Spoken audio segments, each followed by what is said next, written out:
ይስጥልን። ይህ የጤና ዩቲዩበር ቻናል ነው። በዚህ ቻናል ከህፃናት እስከ አዋቂዎች የሚከሰቱ በሽታዎች ለተመልካቾቻችን የጤና መረጃዎች ይደርሳሉ። ስለዚህ ቻናሉን ሰብስክራይብ፣ ላይክ እና ሼር በማድረግ መረጃውን ለሌሎች እንዲደርስ የበኩላችሁን ኃላፊነት እንድትወጡ ስል በትህትና እጠይቃለሁ። ሰላም ተመልካቾች እንደምን ቆያችሁ? እኔ ደህና ነኝ። እንግዲህ ዛሬ ደግሞ ይዤላችሁ የመጣው የቡና ጥቅምን በተመለከተ ይሆናል። ቪዲዮውን እስከ መጨረሻው ተከታተሉት።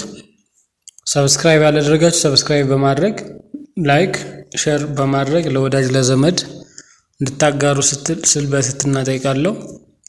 አመሰግናለሁ። እንግዲህ ቡና ሁላችንም የምናውቀው ነው።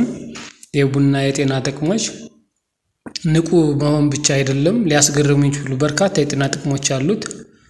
የክብደት መቀነስ እና ሜታቦሊዝም ይጨምራል።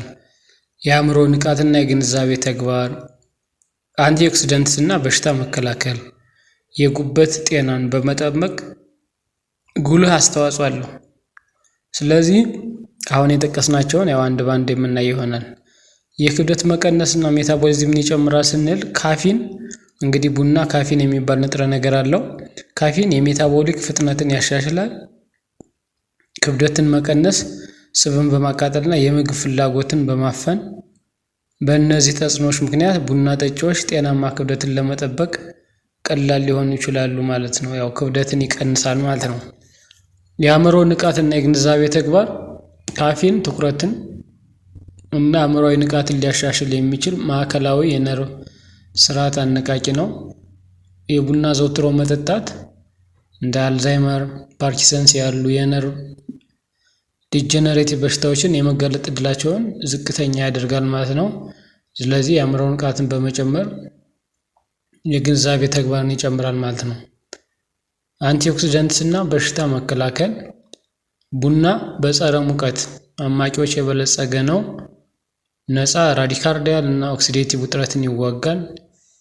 እነዚህ ንብረቶች እንደ ካንሰር ያሉ በሽታዎችን ለመከላከል አስተዋጽኦ ያደርጋል። ሌላው ጥቅሙ ቡና በምንጠጣበት ሰዓት የጉበት ጤናን ይጠብቅልናል ማለት ነው። ጥናቶች እንደሚያሳዩት ቡና ጠጪዎች የመጋለጥ እድላቸው ዝቅተኛ ነው። የጉበት በሽታ፣ የጉበት ካንሰርና ሲሮሲስን ጨምሮ በቡና ውስጥ ያሉ ውህዶች የጉበት ቲሾዎችን ከመጎዳት ይጠብቃሉ ማለት ነው። እንግዲህ ተመልካቾቼ በትንሹም ቢሆን እነዚህ የቡና ጥቅሞች ናቸው። ምናልባት ስለ ጥቅሞቹ አወራን እንጂ ቡና ደግሞ ከመጠን ባለፈ በምንወስድበት ጊዜ ለተለያዩ የበሽታ ችግሮች ያጋልጠናል ማለት ነው።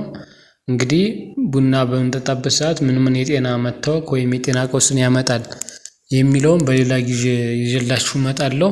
አብራችሁኝ ስለቆያችሁ አመሰግናለሁ። ሰላም ሁኑ።